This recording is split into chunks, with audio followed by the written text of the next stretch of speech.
Back here again, a little delayed, but the All Things Arkansas Football Show, joined by Peyton Hillis. This is our guy, voice of the people, as I like to call him, the people's champion. Look how excited he is. Nobody in his element more than Peyton Hillis. I can't encourage the brand on top of his head there, but it's all good. I can get down for some horse racing. Absolutely, that's what I can get down. Why for. is this so biased? Like, what's wrong with my hat? You know what? Well, I'm not gonna say those words. They're not a sponsor. However, if you would like to sponsor the All Things Arkansas Football Show and the Pig Trail Nation, please, I got a number for you.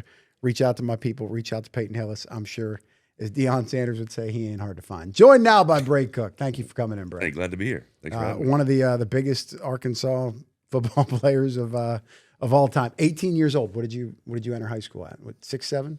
Yeah, 6'7". There it is. I didn't do that on purpose. I didn't do that on purpose. Got a kid, he knows. 6'7". I was about 320 at the time. I'm pushing a little heavier than that these days, which is dangerous. I always I always like to reminisce, and people, especially you grew up in Springdale, so they grew up in the state, like their memories of Peyton. So like in your backyard as an offensive lineman, were you blocking for Darren McFadden, Peyton Hillis? Was that? No, I was Peyton Hillis. I was back there. It was me. They were handing me the ball. I was the big dog. He's so full of crap. I was the one on Madden. My buddies like, look at me now. Did you ever try to play like fullback, halfback, tight end? Did you like eat yourself out of that position and grow yourself out of that position? Yes, that's a very hard thing for you to say and me to hear, but that is exactly what happened. We'll go with grew yourself. I grew myself. I should have been a tight end, fullback, but out of the position. But alas, or O-line. Brey, I'm old enough to remember I was here when you got on campus. And you were an early enrollee, which is crazy to think of now where we're at with all, and we're going to get into that. We're going to get into that about how the early enrollee may really be changing. But, for you, I guess we'll start, with the past. Was there anywhere else you were going to go than Arkansas? Yeah, at the time, going back to my recruitment, I was ready to go to Oklahoma. I was ready to pull the trigger. I'd gone to Norman several times, and I loved the campus and everything about it. And I was going to be a Sooner, and I kind of put recruiting aside to focus on my I think it was my junior year at the time, and focus on just growing. And when I put that recruiting to the side, I realized that I'm a hog. There's no way that I was going to go anywhere else. And I went to the Bedlam game that year. It was the Oklahoma OSU. It was in Norman. Huge deal. I think Kings of Leon, Toby Keith were there in the locker room. Big deal. Wow. It was one of those big moments for me as a kid. And I remember whenever the opening kickoff, I just kind of looked around and this doesn't quite do it like just a normal non-conference hog game for me. That was my moment where I decided it was Fayetteville. Yeah, and at that time too, Oklahoma was on top. Big Game Bob. That was the thing. They were in some major bowl games. Now, Peyton, he lived through some stuff. He lived through some stuff. So you step on campus, they cap off a run where they won 21 games. Yep. Then what happened? Well, I tell this story all the time. We're number 3 in the country, and it's Alabama, LSU, Arkansas, and we were going to Baton Rouge, and if we win that game, we bypass the SEC championship game because Bama's going, and then we'll meet somebody in the national championship, probably Bama, and we're up 14-0 in Baton Rouge, and the Honey Badger returns a punt, momentum shifted, and that was it. So pretty incredible freshman year, and obviously we had a little accident, and John L. Smith, and then Bret Bielema came in for 2 years, and we built that thing up to end on a high note, 7-6, beating Texas at the Texas Bowl was my last game. Peyton, what do you think of when you think of that motorcycle accident? It's crazy. I spoke at the Hogs Illustrated event, I don't know, about a year or two ago, and they asked me that exact same question. And they were like, well, what do you think about Petrino? I was like, hell, he's a hell of a coordinator. I wouldn't trust him with my daughter, but hell of a coordinator. That's pretty much all I really think about it, honestly. He's a heck of a coach. And, I always think to myself, what would have happened if that never would have happened? If he didn't go through that, what kind of seasons prior or after that he'd have had. And I think they would have been good, but I don't know. That's great perspective. And you're in the room. So with the benefit of hindsight now, I look back at that 2012 season, and yeah, we thought it was a top 10 team. But even if Bobby would have come back, were there some cracks in the armor that were going to show up no matter what? That's a good question. I never thought about it like that. Like not 4-8. Yeah. But would you get me 7-5? Something? I mean, I'd like to think that we would have won the whole thing, and there's a lot of talent there. And the issue, I guess, when I think back as it now, I'm in the back of that room, and I'm the freshman. I'm not going to make a scene. The seniors Special teamer that year, right? Yes, yeah. I played special teams. Got rotated a little bit there at tackle, but I'm not going to go up there and be a leader in that situation.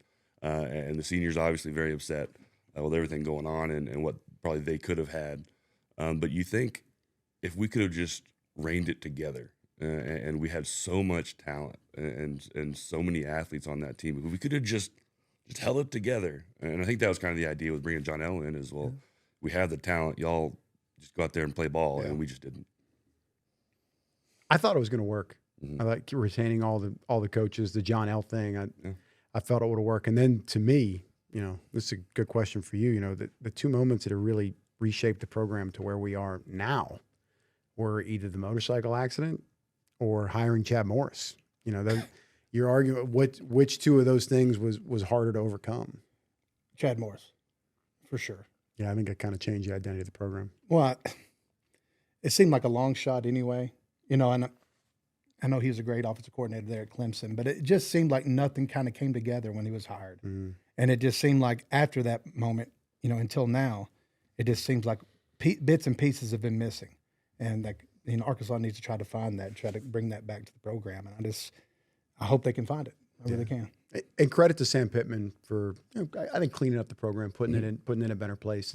It's a bummer what happened in that, just in this final year here to go 2-10. First time ever they'd lost 10 straight games, 10 consecutive game losing streak in Arkansas football history. So what are you doing these days? You tried your hand at high school coaching. Now what's tickling the old fancy right now? Yeah, so right now I'm working with Bo Mattingly over at Varsity Vibe, and we do. It's a lot of fun. It really is. One of the things that I experienced as a high school head coach is that your plate is full, and you really have so many limited resources. And now with the LEARNS Act that's come in, and the ability, the transfer portal and NIL in college, as it slowly trickles down into high school, these kids can really live anywhere and play at any school they want as long as they declare by a certain date. And so it becomes so incredibly important for you to market your team the right way. And for me, that was transparency. We're going to video everything and let the parents in, let the kids see themselves. I want to make highlight tapes. I want them to see themselves having success. And so that was one thing that we did at Pea Ridge that worked out for us, but was incredibly hard to do. But it's something that's needed, I think, in high school athletics. And so what Bo and I are doing, and Alyssa does an incredible job with us, is telling these stories of these high school athletes coming in, making the highlight tapes, supplementing the daily graphics. Mm-hmm. You think about that. You got to have your game day announcement, your final score graphic, all the things that go into, and who's going to do that? Well, right now it's your head coach probably, while he's trying to watch an English class, while he's trying to game plan, while he's trying to do all these things. And so for us to supplement a lot of that for those schools and to tie brands in Arkansas with those clips, it's been huge. We've had a great starting what we started in August. I think we've had 9 million views over the last 3 months of just highlight tapes and photos. Awesome. And we worked with some amazingly talented creators in high school and college that go to these games and make these highlight tapes. Is it kind of like Rivals? Like the old. It's kind of like that, but just more. It's similar. We're based on YouTube and Instagram and social media. So as we see this huge attention towards social media these days with these kids, that's where they're getting all their news and all their information, and so now we're just putting them on those platforms. Gotcha. One thing and I think Ryan has done a really good job of this, embracing, getting back to the Arkansas culture, bringing in Arkansas guys. Peyton, I think you've been, kind of a little bit outspoken about this, but do you feel there's maybe a perception problem with what Arkansas high school football is, that maybe these kids aren't viewed as everybody wants to get into Texas, California, Florida? Doesn't mean these kids can't play, but they got some work to get on that level again.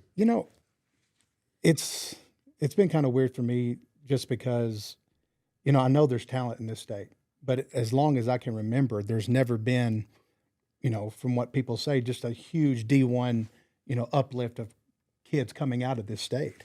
And there's really not a lot of attention to it. And I think what they're doing, I mean, they can bring attention to it and kids can get more noticed.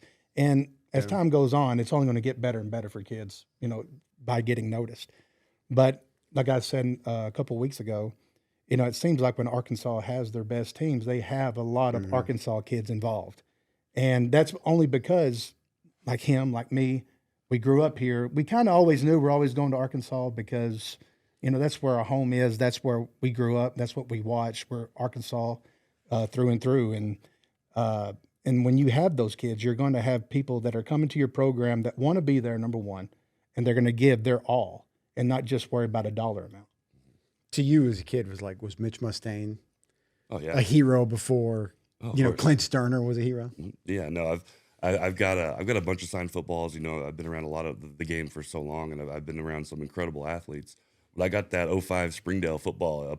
It's still in my living room today. It's the coolest thing that I have, and it's Mitch and Ben and Tejada and all those guys that I grew up watching, and then obviously the connection through Arkansas, and then I had Ben and Mitch come on my podcast a couple months ago, and we're sitting there at Ben's apartment, and it was kind of like this. I'm not going to nerd out, but I mean, he was on the cover of Madden, and I'm just sitting here talking to him on the microphone. It is really cool, and to his point, that is what makes Arkansas special. Is the people behind the Razorback, and then the people who've gone through it and done this kind of thing. It's like Arkansas is kind of like the small school in any conference in this state where you're the underdog. Mm-hmm. And then when you're an Arkansas kid also going to Arkansas, you kind of have that chip on your shoulder anyway, like, this is my niche, like, this is my school, let's go out and prove something. And now it just seems like a bunch of X's and O's and dollars amounts, and there's no pride behind it. And I think that's what Arkansas is lacking. We talk about this just about every week. Sure. Pretty much what he just said about. Why does Arkansas, and we're not haters, we love Arkansas, man. We love the Hogs, that logo. That's a cool logo. Sam Pittman, he says only one Razorback. It's a Houston Nut. It's a cool thing. Why is Arkansas, in your perspective, the chip on the shoulder little brother program? We got Vanderbilt and Indiana winning big time games. How are we going to get Arkansas on that level? Or how do we get them to not be viewed as a bottom tier school in the SEC? And the easiest thing to say is to win, but it's just not that easy. I think in college football that we played is completely different than the game today, and you can say, yeah, we want Arkansas kids to come in here and who care that much more about the Razorback, and I agree with everything. I completely agree with that. It's awesome. But in today's college football, it's just a different sport than the one that we played. And so to be competitive in this college football, unfortunately, or whatever you want to call it, it's about money. And you could say that gives us a better chance because now it's not just we need Arkansas to have a good crop of talent that all comes to Arkansas and is really good, and that's how you produce successful teams. Well, now we still have that, and we can still produce that, and we can contribute with Varsity Vibe, with providing for these high school coaches and giving those resources and elevating the game. But you also have a competitive advantage in that money is now a factor, and we may or may not have a lot of it. So, does it piss you off that Vanderbilt's winning 10 games, Indiana's going to win, probably going to win the national championship, and Arkansas sitting there going 2-10? But that's the game. I mean, it's money. I mean, it really is. That can change every single year, and so it does. Yeah, of course, it's frustrating. But next year, who's to say we're not Indiana? We're not the Vanderbilt. That's what my whole thing with all this going on today is. We can do that now. Like that can switch year after year. It's no longer just this long. Oh, here they come. No, it's okay. Let's do it. Your connections to the high school ranks, the college ranks, do you feel it has switched at Arkansas? What do you mean? More money, more funding. They're in the right bracket to get a turnaround. That's what it seems. I mean, I'm watching the same stuff y'all are. I mean, I get my news from Twitter, but it seems like the transfer portal's been successful, and obviously he came in and made those splash in-state recruits that stayed, and a lot of those players who could have gone to the NFL and they were able to come back. And you can only imagine. Sure, yeah, a lot of it is the excitement of a new coach and culture and different changes, but money is more than likely a huge factor in that. So they've stayed, so maybe there's money there. Peyton, you think it's okay for fans to be turned off by the money aspect, or no? Don't hate the player, hate the game kind of thing. This is the game now. I think the tradition with all colleges, not just Arkansas, where how people look at college, before the NIL till now, I think it's changed a whole bunch. I mean, there's a lot more pride and tradition. I don't think fans understand how a kid can come one year and then just leave the next year just because of money. I don't think they understand that because they grew up in a time where, hey, when this kid came, they followed his career, and then every year they were looking at him and say, hey, man, it's going to be good. He's going to be better this year. But now they don't even know who they get. Every year it changes. It sucks. The roster turns over every year. That's not fun. And I understand that perspective, but it's kind of like, I don't know, the NFL kind of owns the NCAA football now, but it's kind of like you got to get on board and go with that train. If not, you're going to get left behind. And I think we're in that process right now where people are struggling still to hop on that train and try to ride with it because it's just very indifferent for them, and I get it. Little sidetracked here. You anti-16 2014 playoff?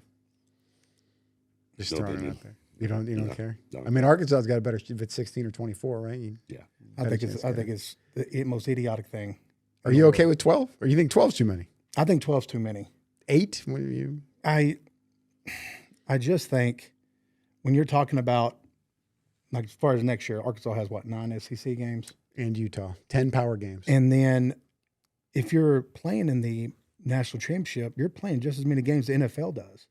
You're playing a lot of football, and when you start adding more teams to it, I understand you get more contracts, more TV money, stuff like that, but you got to start thinking about the kids sooner or later too, because it gets detrimental the more football you play, for you to extend your career too. I mean, there's a lot of football being played, and I think when you get past that, it's 10, 11th ranked in the country, I don't think you can hold up, you know what I mean, with the top tier teams. Getting things back on track here. Why I really wanted to talk to you, Brey. You're one of the people in this state and in the football space that really has a relationship with Ryan Silverfield. So how did that relationship come about? You're a GA at Memphis. How'd you settle there? What was the early stages of your relationship like, working with the Tigers, working with Coach Silverfield? Yeah. And then it all started going back to Chad Morris. He lets the GAs go, and so we're unemployed, and man, so I get fired. What can this guy do right in the state of Arkansas? Which I mean, it's his team, whatever. But it's very tough to be a GA, and you see these assistant coaches go out and they're all getting paid a lot of money to get fired. And you're a GA, and now you're living on the street, and so that's a frustrating place to be in. And Coach Norvell and Coach Silverfield gave me a call, and so they had a GA job open, and I was actually working I had been offered a job at JB Hunt at the time, and thank God for that. But when they called, I told them, like, hey, this is my dream. I'm going to go chase this. And I quit that day, drove that overnight, and showed up the next morning for the 5 a.m. staff meeting there at Memphis. And Ryan said, hey, glad you're here. You don't have a place to live yet. Come stay with me for a couple months. So I was able to stay with Coach Silverfield, and I was his GA. And I always say I was born and raised in Arkansas, but I grew up in Memphis. I mean, you get fired here, you got really nothing. And I was actually coming off a patella tendon tear, so I was learning how to walk again. And I went to Memphis and really kind of grew up. And so it was an incredible experience to be able to work with him and Mike and that staff. And they are a perfect example at the time.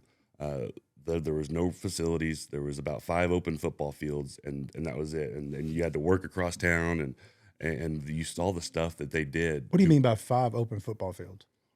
Like that was their football. A lack of probably no indoor at the time. Yeah, no indoor, no building. They had like a long weight room and a little locker room, and then just 5 open fields that were basically that was it. The practice Gotcha. facility.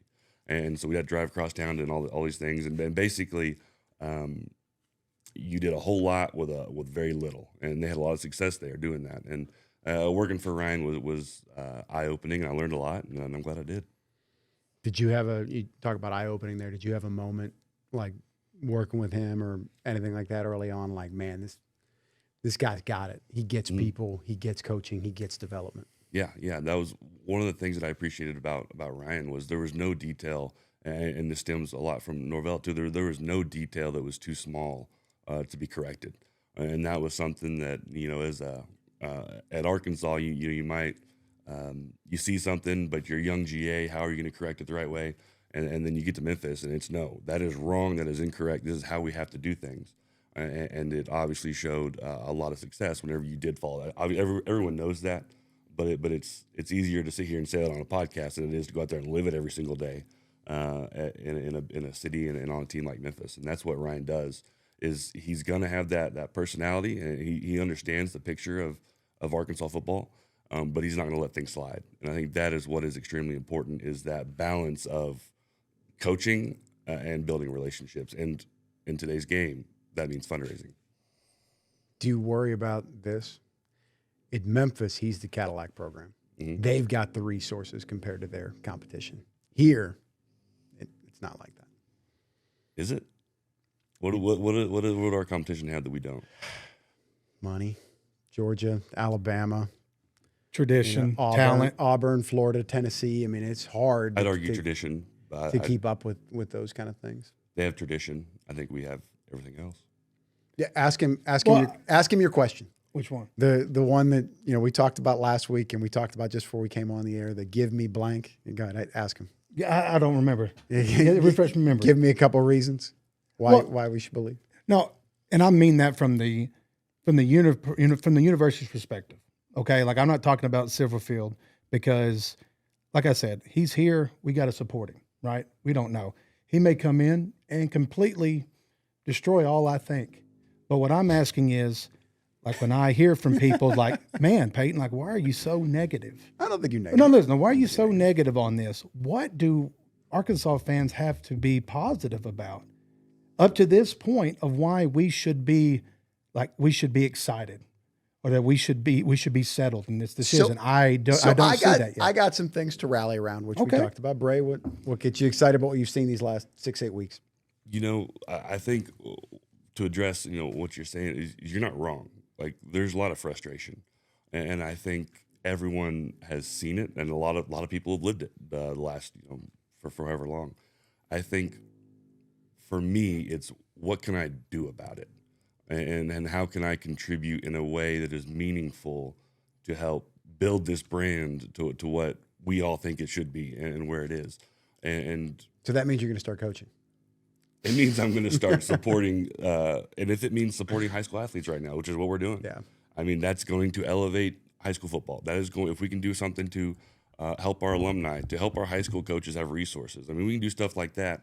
That can feed into our football program. Those are the small decisions, to me, I think, that can impact. And you're not wrong. There's a lot of stuff that you're saying, and I agree with you.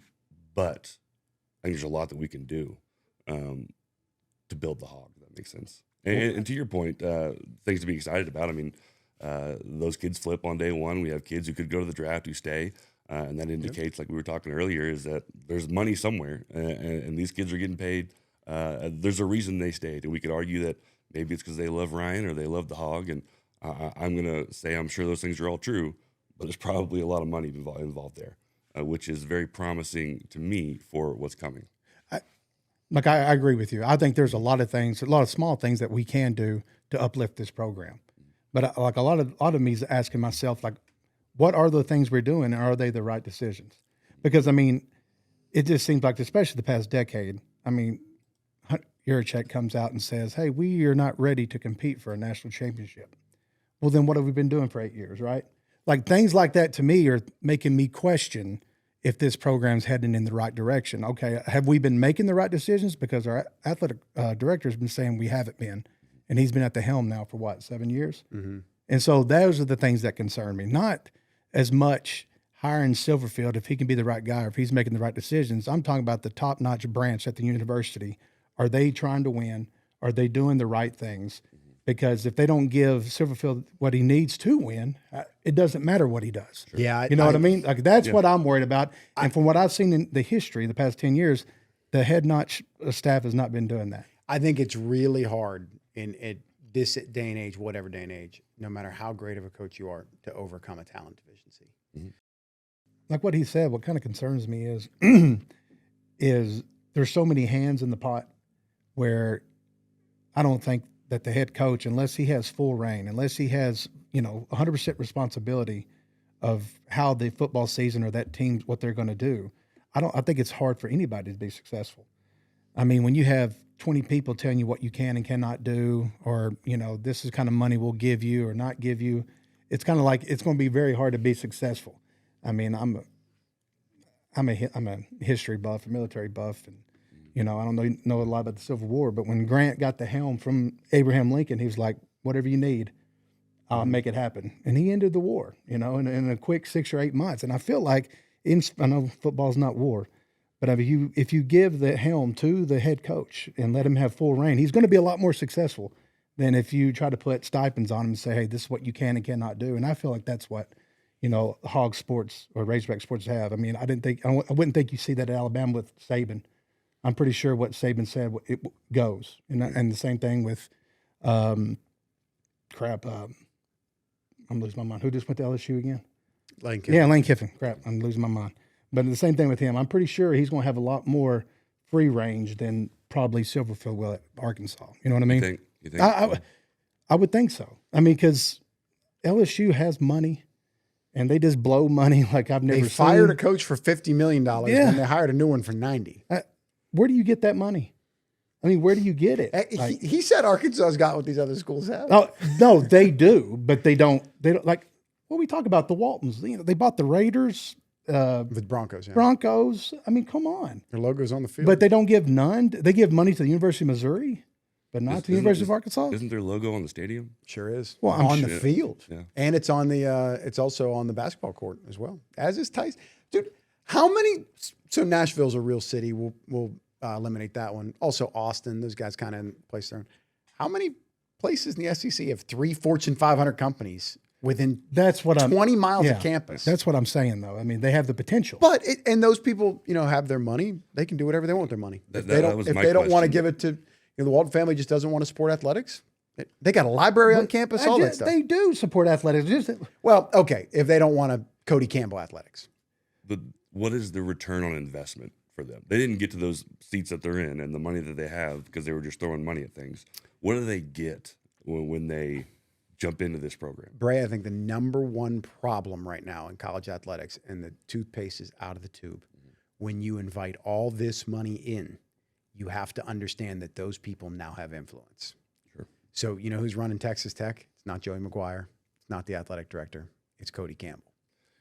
Do you think there's a world where they do give money just to watch the program flourish and just become what we've done with basketball, what Tyson did with basketball? 100%. Yeah. But what happens when that doesn't happen? Then, Is it happening right now or not? In basketball? Do we know in football? With Arkansas? Well, I guess we don't really know it. Indications are, yeah. But it could be. It seems like it could indications be are they're spending money now in the middle of the pack of the SEC, I don't think you have to be number one in spending. One thing I really want to talk about, it's like how they're spending their money. This, you live in the high school space. The Hank Hendricks thing, analytically, does it really make sense to make a high investment in a kid that's not going to play for 2 years? Yeah. It's stupid. It's stupid. Now that doesn't mean that this kid isn't doing what's best for him. That's not the point. The point is, if you're investing a lot of money in an asset that's not going to play, does that really make sense? At 16 years old, that is the most idiotic thing I've ever heard. Most idiotic thing. I mean, you do not know at 16 what you're going to be at 18 or 19 or 20. You have an idea. You have a good idea. So I agree with you. I do. But I'm going to just play devil's advocate here. But that's the It's game. their job to project. Yeah. It's their job, their data, their scouting to say, no, this kid in 2 years can be a starter here. I'm not. Oh, go ahead. Sorry. No, that's the game today. Like we talked about, the game is different. I mean, that is the game. If I'm going to recruit a kid, I can offer him, and I can also, when you offer a kid at that age, you're going to have money behind it, and that's where those things that we don't know. There's spreadsheets, and there's money coming in for this and that, and who knows what.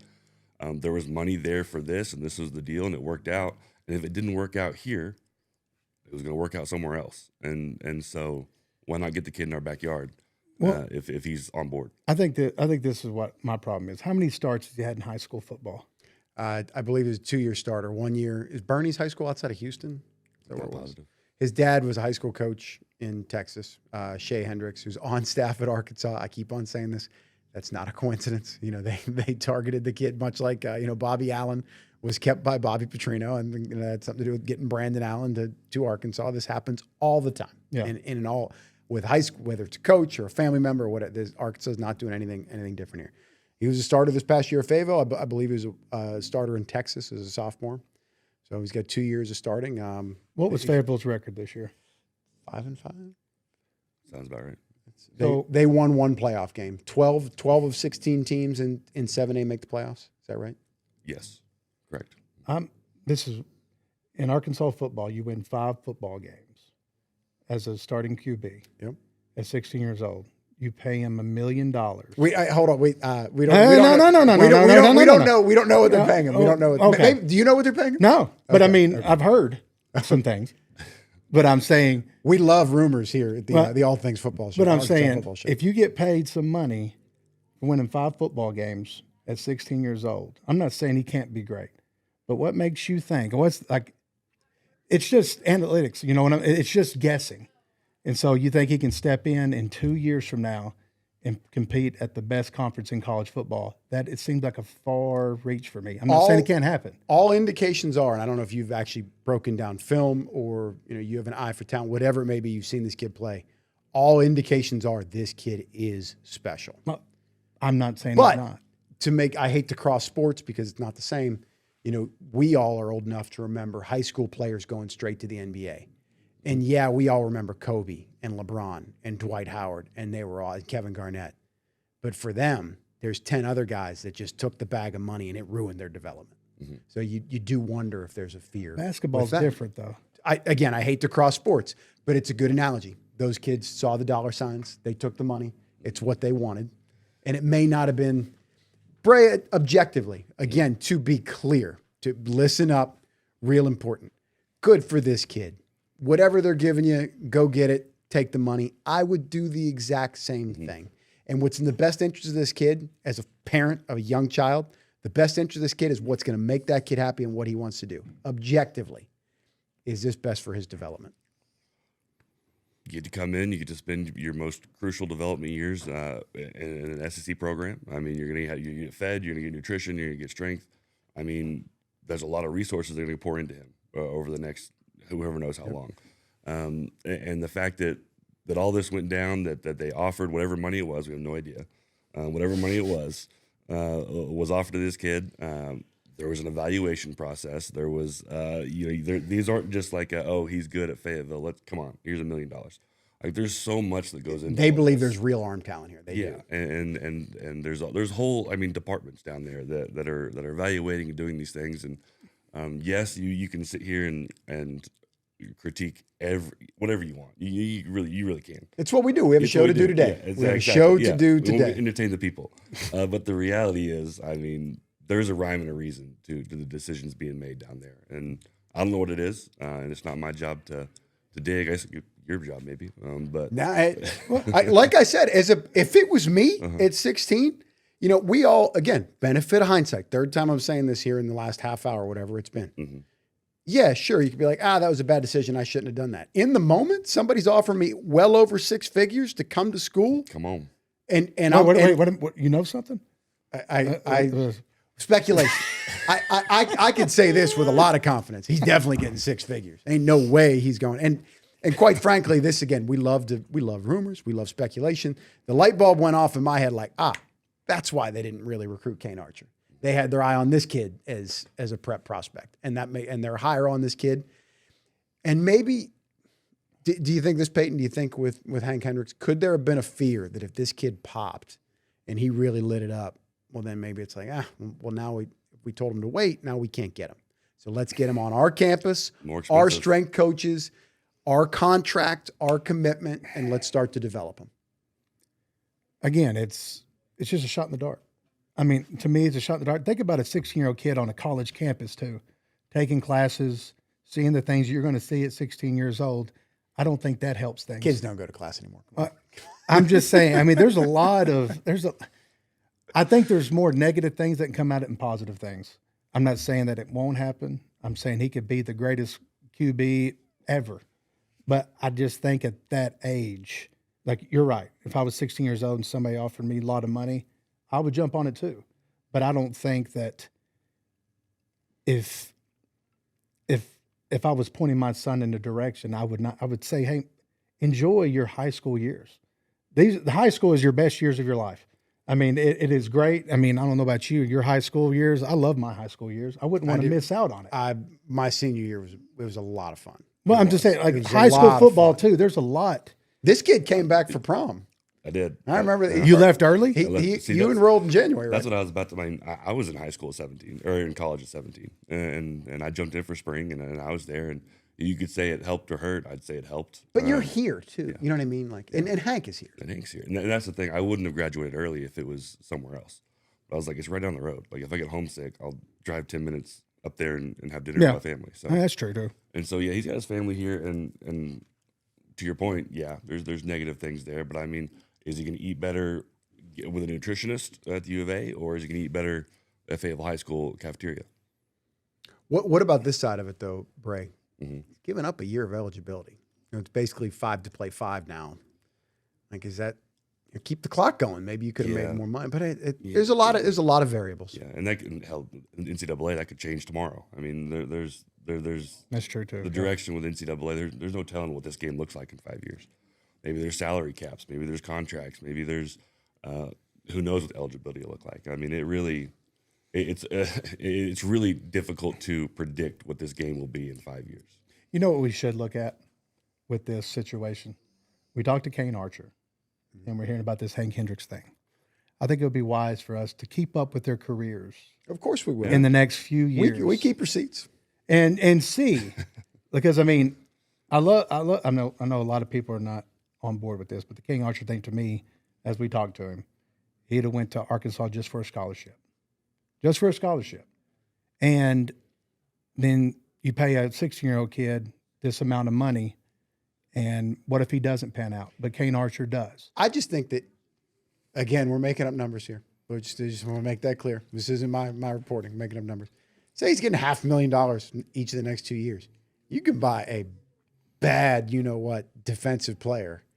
They need safeties. They need defensive. So it's just, that's money ball. So I'll Billy Bean it here. Is that really the best allocation of money? It could be. I don't know. But as of right now, in the short term, I would think that Arkansas could use that money in the short term better to win now. Do you but it could be. It could. Yeah. I love this aspect of it. Here's what we all say, they got to start doing things differently. This is doing things differently. Yeah. This is, reclassifying a 16-year-old kid. This is thinking outside the box. This is trying to do something, quite frankly, recruiting all these in-state kids, which Arkansas has kind of lost its identity in the transfer portal era of, well, we just want to be old. We don't want the high school kids at Arkansas. So I like that they're trying something different. Is it more a calculated risk or is it a gamble? That's what you got to ask yourself. Is it a gamble or is it really a calculated risk? If they're an analytic program and they're crunching the data the right way, then they believe in the risk, which is it's like buying stocks. It's like, do you think they're just in a staff meeting gambling, or are they making calculated risk? And I'm going to lean towards, I assume that they're making calculated risk. Well, what I'm trying to say is like, if the kid from Cincinnati that went to LSU, Brendan Sorsby, Texas Tech. Okay. Oh, that's right. It seems like to me like that's more of a calculated risk. You've put stuff on film. You've seen them against college talent, and for whatever scheme that they run, they're like, hey, this guy we think can be successful here. But a kid that's played 1 year or 2 years of high school football, and not knowing how he's not done growing yet. His arm strength, it could stop, it could progress, it could not. I feel like that's more of a gamble because to me, it's all about name dropping now, what kind of name you had and advertisement and marketing you have in high school sports than it is actually, what kind of talent we think you're going to be. A little bit of a different scenario, though, because Texas Tech now feels the way that playoff game went, well, we're just a couple pieces on offense away from really doing something big. Arkansas, there is, we want results. We want at least them get into a bowl game, but it's a little bit more of a slow build here. So it's a different perspective. If you're to kind of finish up this topic here, if you're Casey Dick, head coach Fayetteville High School, Peyton, are you more upset that this was not communicated with you or are you more upset because in your heart of hearts, this isn't in the best interest of one of my players? You know, there's nothing I can say about Casey Dick. I like Casey. He's a great guy. But if I'm looking at the human nature side of it, what you tell everybody is that I'm worried about this kid's, you know, how this kid's going to handle this, because I'm worried about the kid. But I think deep down it is, wow, he's taken away a kid that's going to help me win and keep my job. You know what I mean? Like, that's what I think mostly, what it really boils down to on both sides.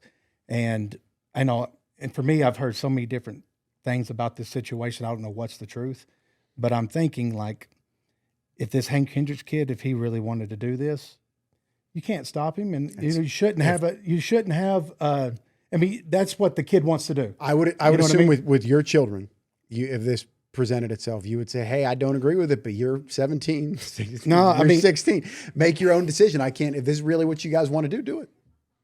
I mean, that's what my parents would have done with me. They would have offered their input, but they would have said, "Hey, if you want to do this," and did your parents question it all? Like, Brey, really? You want to enroll in January? You want to give up your final semester of high school football or of being in high school? No, yeah, they were on board with my decision and what I wanted to do, and made sure we thought it all out. The biggest advice my family gave me was, whatever you decide, that is your decision, and there's not going to be decommit. There's not going to be there was no transfer portal back then, and if there was, they wouldn't have let me transfer anyway. So let me make sure I get this straight. You left your second semester of your senior season. Year, yeah. But this kid's missing out on his whole senior season. Mm-hmm. To me, that's different, because for him, there's no reason for him to be in high school anymore. Mm-hmm. When your football was done. Sure. So, I mean, it is different. It is so it is. And that second semester, I can go there and learn the playbook, get bigger, stronger, and faster. But when you're missing a whole season of your high school year, that's just it's questionable. I'm not saying it ain't the right decision, but it is questionable. I go back to if it were up to me, at my freshman year at Arkansas or my senior year at Harbor, I would choose that senior year at Harbor, mm-hmm. because of the memories, and we were really good, and it was a lot of fun. But if you go back and you put those two and you evaluate which one would I have grown more. Yeah. What if I would have? That's an extra redshirt year in a college program where you're in the weight room and nutrition and growing up. I mean, you could argue both ways. This one means more to me, but if I would have gone to Arkansas a year early, I mean, maybe I'd be on the cover of Madden, but I wasn't. So, you know. I mean, I definitely see your point. Are you a father? I'm not. Okay. Like what you were saying with your kids. And that's what my parents did to me. They always had their opinion, and they made it pretty clear, like, hey, you don't have to agree with it, but you got to listen to us. I mean, and I credit them for letting me make my own mistakes and do my own thing, and quite frankly, for letting them coddle me at times and really helping me whenever I was having time to adjust and kind of hold my hand through things. Would you think it'd be different though, in your situation and Hank's, if he was going to say USC? And he was from Arkansas, 16 years old. That's crazy. I think, like I hear stories of like some of these really smart kids going to prep schools at 14 years old and living 1,000 miles from home. That's kind of nuts. 14 years old. You know? So, but really really what makes the difference if the school's far away, if it doesn't, or if it isn't? And right? he's not from here. He's been here for 12 months, you know. But his dad, I'm guessing, is going to stay here during this time since he's playing. Dad's on staff. I don't think that's a coincidence. Yes. And I think only 2 guys were retained. I mean, honestly, that's actually a lot different too, though, if your dad's on staff. You know what I mean? I mean, you have your dad there when you're at practice. You have your dad after school or after practice, you can go to his house. I mean, that's a lot different. Yeah, you got a lifeline. I think it's a fascinating story, and I'm actually surprised it hasn't gotten a little bit more national attention. Mm-hmm. You know, this is a new way of doing things. Is this going to happen, more? I don't really think so, just for no other reason than because I don't think 16-year-olds and 17-year-olds are ready to play in college. Can you explain the reclassification process? Like, what exactly did he do to? It blew my mind when I'm trying to get some details on that. So, and I got nothing. So my speculation is, he took some classes over the summer and got some credits, or he's going to take a GED test. But I don't know. I have no idea. I believe is that contingent on him passing this test? I've heard school is not a They're problem. just going to pass it. School's not. No. Well, mean, you bring up a great point. Back when we were growing up, you used to ineligible for the bowl game, academics. Why does that never happen anymore? Ever? Like anybody you played with, were they ever academically ineligible? It used to happen all the time. Is it not crazy that were you drafted?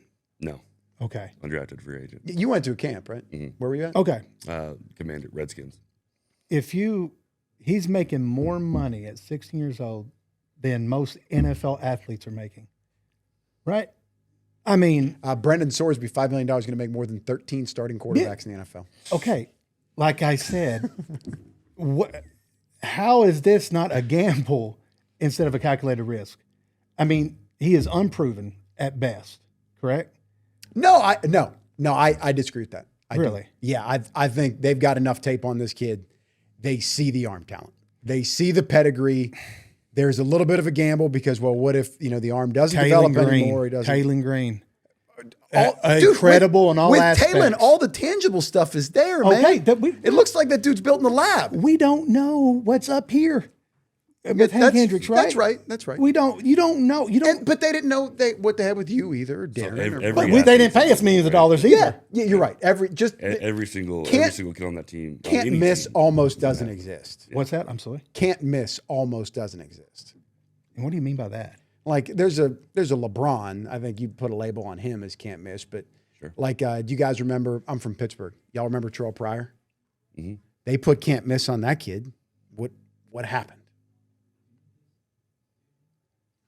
He missed. Yeah, He didn't. But He was okay in college, and he barely sniffed the pros. but that's exactly my point, though, right? Like, But you're saying this kid's a can't miss. But you grab a scratch off ticket because you think you can win. If you really think you're going to win, it's a 1 in a billion chance to win the lottery, right? Like, I mean, Bad example. that's a terrible example. He's a hater. It's not a hater. It's real life. If I'm playing a penny slot, I believe I can win. Why else would I play? Okay, that is all gamble and that's all luck. I mean, I don't gamble because I'm too cheap. I like to keep my money. I just think Shout out to the ponies. Yes, Shout out to the ponies. Best podcast out there. Taylon Green, though, like as far as tangibles, he had it right. Oh, that's Vince Young. That's Right. what And it looks then like.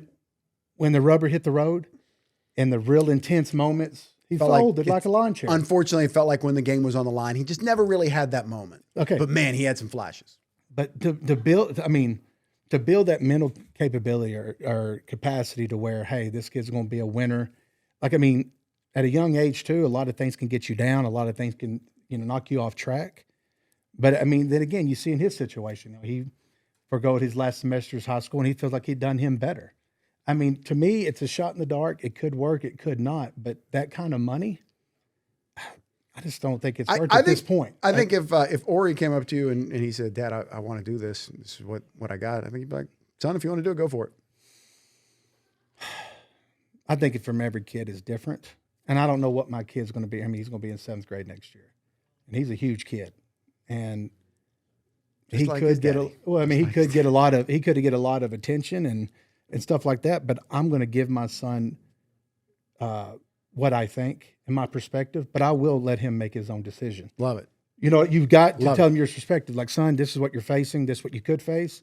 But whatever you choose, I'll back you 100%.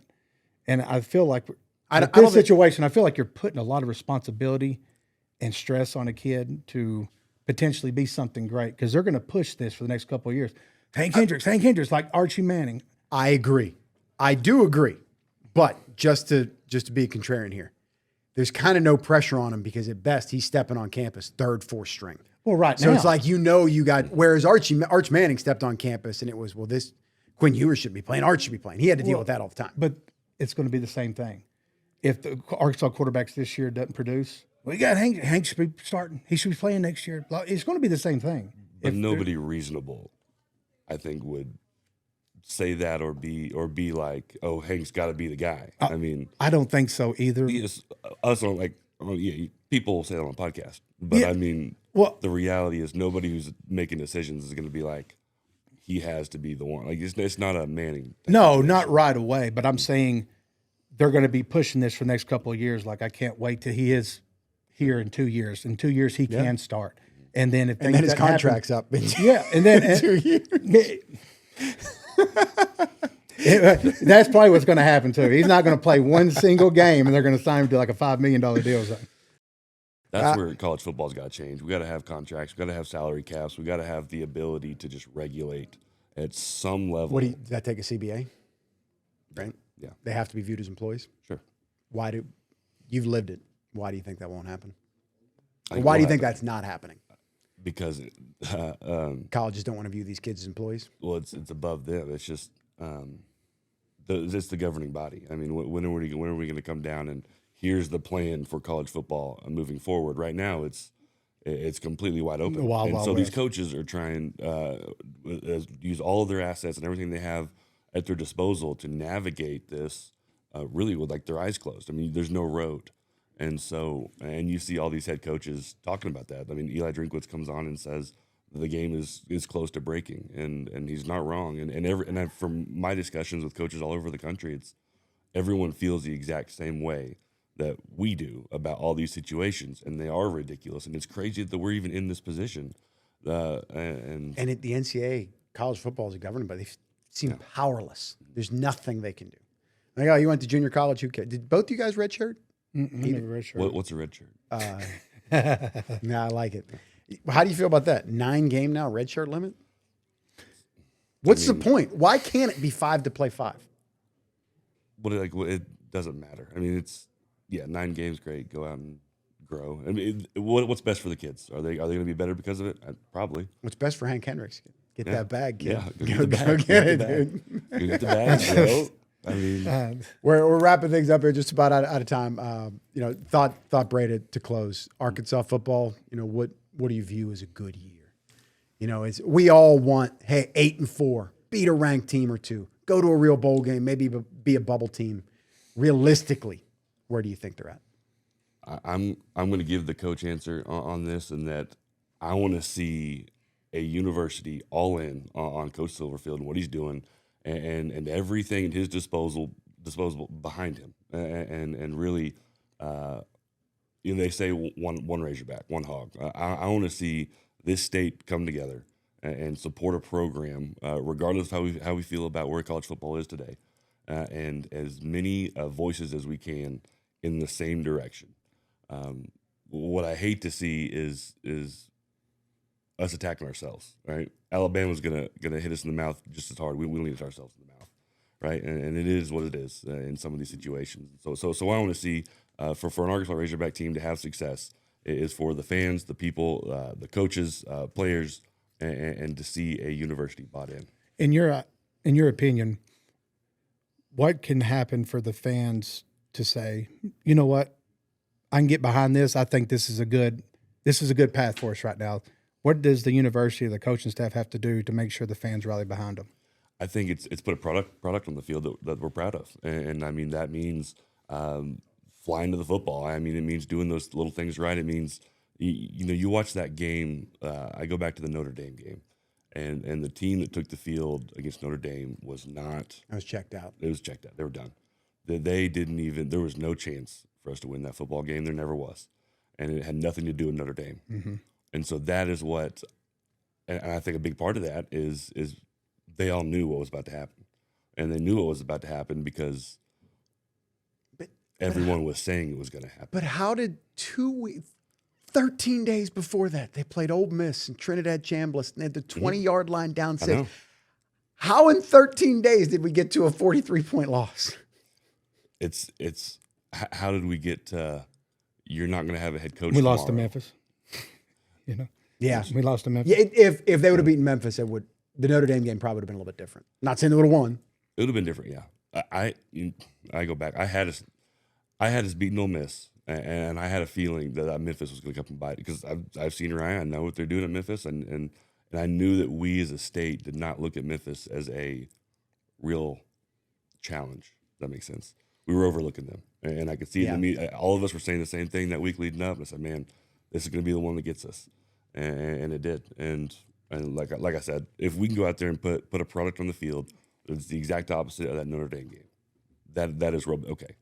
All right, we'll be all right. Keep bringing in the kids, keep bringing in the money, and we're heading the right direction. Have you been able to talk to Ryan since he's been back? Text, anything? Yeah, a little bit. How's he adjusting?